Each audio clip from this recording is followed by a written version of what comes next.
Bonjour, êtes-vous sûr d'être bien protégé en cas de décès de votre conjoint quand il s'agit de votre résidence principale? Quel régime matrimonial choisir et quels sont les risques et les impacts en cas de succession? Quels sont les droits du conjoint survivant? Faut-il rédiger un testament? Qu'est-ce qu'une tontine? À chaque situation personnelle, marié, non marié, pacsé, remarié, avec enfant, sans enfant, il existe finalement plusieurs solutions. L'IMAG vous donne aujourd'hui quelques clés. Michel Ballanger, bonjour. Bonjour. Alors prenons l'exemple de Paul et Marie. Ils possèdent une résidence principale. Paul décède. À qui appartient la maison? Eh bien, tout dépend s'ils sont mariés ou non. S'ils ne sont pas mariés, ils sont en concubinage ou pacsés, et vis-à-vis de la loi, aucun lien n'existe entre eux, et ils ne sont donc pas héritiers l'un de l'autre. Si Paul décède, eh bien Marie possède la moitié de la maison et l'autre moitié fera l'objet de la succession et donc appartiendra aux héritiers de Paul. Mais qui sont ces héritiers? Ces héritiers de droit sont ses enfants. Seulement, s'il n'y a pas d'enfants, dans ce cas-là, ce sont les parents, les frères ou les sœurs de Paul qui deviennent les héritiers, et à défaut, ce sont les ayants droit qui peuvent très bien être des neveux ou des nièces. Si je comprends bien, cela veut dire que la maison de Marie ne lui appartient plus qu'à moitié. Elle ne peut pas en profiter pleinement? Eh bien, tout à fait. Donc, elle en possède la moitié, et pour pouvoir l'habiter ou la vendre, elle est obligée d'avoir le consentement des autres ayants droit, donc les héritiers de Paul. Qu'aurait-il fallu faire finalement? Eh bien, en fait, ils avaient trois solutions. La première aurait été de rédiger une clause de tontine qui aurait été rédigée lors de l'achat de la maison.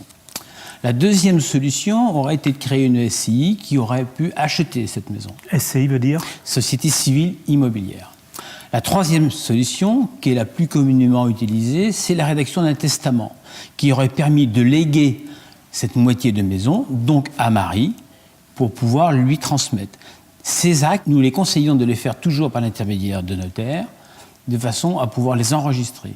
Alors justement, vous parlez d'un notaire. Nous avons rencontré Christine Brunet, notaire à La Rochelle. Elle nous apporte des compléments d'informations sur ces trois solutions: tontine, SCI et testament. Effectivement, lorsque l'on n'est pas marié, on n'est pas héritier l'un de l'autre. Donc il faut se protéger pour se laisser sa part de maison, ou tout le reste, mais au moins sa part de maison pour que le survivant ne soit pas enquiquiné avec les héritiers de l'autre éventuellement. Soit c'est sa part de maison en pleine propriété, donc là le survivant fait ce qu'il souhaite, soit c'est au moins l'usufruit. L'usufruit, c'est le droit d'utiliser un bien sa vie durant, en percevoir les revenus, si le bien est loué par exemple, et les héritiers du défunt, eux, ils sont nus propriétaires, ils ont simplement l'autorisation à donner pour que le bien soit vendu. La clause de tontine, c'est une clause que l'on insère dans un acte d'achat, où l'on stipule que finalement ce bien sera la propriété depuis le début du survivant des deux. Donc on achète le bien, et au décès du premier, le bien ne dépend pas de sa succession, donc ses héritiers n'ont aucun droit dessus, et finalement c'est le survivant qui est plein propriétaire, seul propriétaire. SCI, finalement, ce ne sont pas les deux personnes qui vont être propriétaires du bien, c'est la SCI qu'ils ont constituée, et chacun sera titulaire de part de la société. Donc en soi, la SCI n'est pas miraculeuse. En revanche, il est possible de prévoir un mécanisme pour que le survivant soit usufruitier des parts de l'autre et la pleine propriété des siennes. Donc au final, il conserve toute l'attitude de gestion, ça c'est important. Un testament, c'est un document personnel que l'on établit soi-même ou chez un notaire, c'est en fonction des cas, que l'on fait à tout moment et que l'on peut révoquer à tout moment et qui ne s'exécute qu'au décès. Le testament, c'est pour dire, voilà, je, sous-signé, Monsieur Durand, laisse à ma compagne ou à mon compagnon la moitié indivise de la maison que nous avions achetée ensemble, donc soit en pleine propriété, soit en usufruit. Nous sommes dans la situation maintenant où Paul et Marie sont mariés. Paul décède. À qui appartient la maison? Eh bien, s'ils sont mariés, pendant la première année, deux droits, Marie bénéficie du droit d'habitation de la maison, c'est le droit au logement. Aucune formalité n'est à remplir pour en pouvoir en bénéficier. Pendant cette période-là, elle peut en demander le droit viager, c'est-à-dire le droit à vie de l'utilisation de la maison.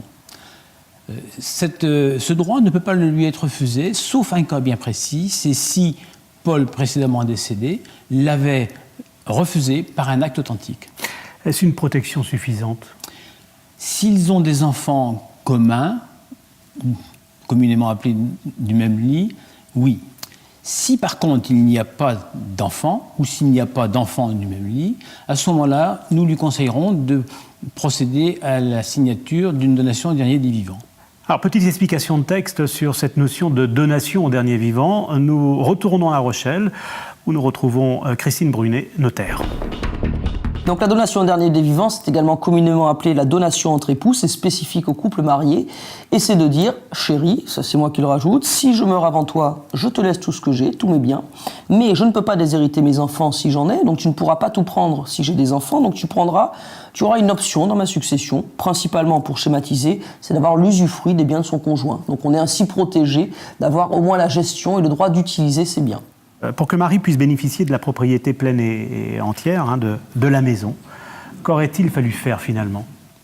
Bien, pour qu'elle puisse disposer de la maison en pleine propriété, il aurait fallu modifier ou adapter le contrat de mariage en incorporant une clause qui lui aurait transmis la maison en pleine propriété. Contrat de mariage, c'est une notion dont on parle beaucoup. Il est important peut-être d'apporter quelques explications. Et là, on retrouve bien évidemment Christine Brunet, notaire à La Rochelle. Le contrat de mariage, c'est principalement pour la gestion des biens pendant le mariage. Les époux vont décider comment cela va se passer. En revanche, il est possible d'intégrer des clauses pour justement se protéger en cas de décès. Donc ces clauses vont pouvoir transmettre la propriété ou au moins l'usufruit de certains biens ou de tous les biens au conjoint survivant. Certains biens, alors par exemple le logement de la famille, les biens mobiliers, le canapé, la voiture, les biens professionnels, fonds de commerce, entreprises, etc. Attention, quand c'est dans un contrat de mariage, c'est irrévocable, sauf à changer de régime matrimonial. Et effectivement, c'est souvent à l'occasion d'un changement de régime matrimonial que les époux veulent adopter la communauté universelle. Ils décident finalement de tout mettre ensemble et ils insèrent une clause d'attribution intégrale de cette communauté aux survivants des deux. Donc dans ces cas-là, le conjoint est totalement protégé puisqu'il est plein propriétaire de l'ensemble des biens du couple.